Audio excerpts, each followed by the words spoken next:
Tonight, a Northside ISD father is outraged after he says his autistic son was put into handcuffs and spent 8 days in the juvenile detention center. And the dad says the school did not follow proper protocols, and now he's calling for change. Here's KENS 5 reporter Mike Jimenez.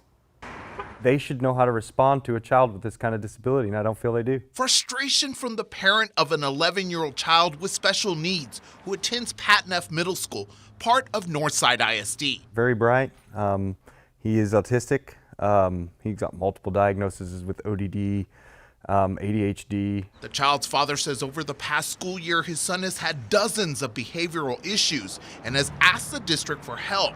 In November of 2024, the child was charged for assault on a civil servant. Then I had asked them in multiple emails if we couldn't figure out a different setting for him. Now, months later, the father says they are in the same boat after another assault against a teacher during an outburst where he says the teacher was taking things away from his son that he was putting in his mouth. I guess that upset him because he had seen them putting the things away, and he had tried to push the teacher out of the way to get into the closet that they were putting the things away in, and she'd gotten pushed.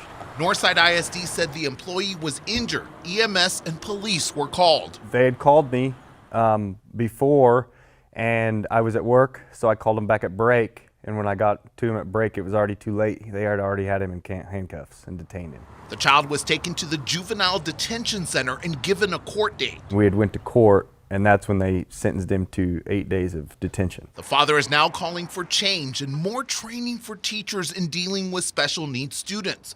The child did have a behavioral intervention plan in place, which is a customized plan designed to address behavioral challenges in the classroom. The district says they are confident the student's behavioral plan was followed appropriately, and it was the teacher that decided to file charges. Judge William Cruz Shaw was the judge who handled the student's assault case. The judge says the criminal justice system should be used as a last resort in dealing with these types of issues. Juvenile detention is not the safe space to de-escalate situations.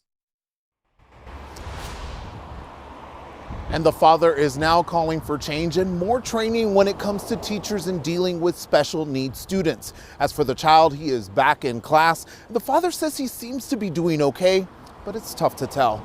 Mike Jimenez, KENS 5.